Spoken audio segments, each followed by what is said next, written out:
daun pepaya mentah.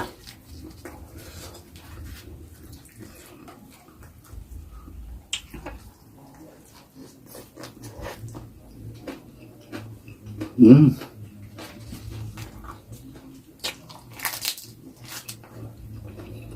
Hmm.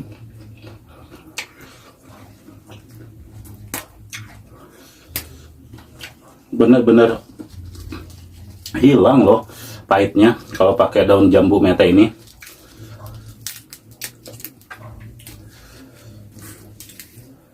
Masya Allah, nikmat bisa makan.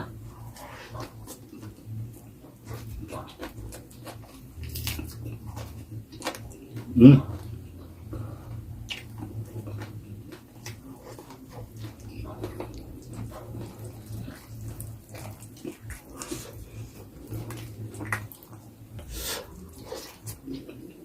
Hmm.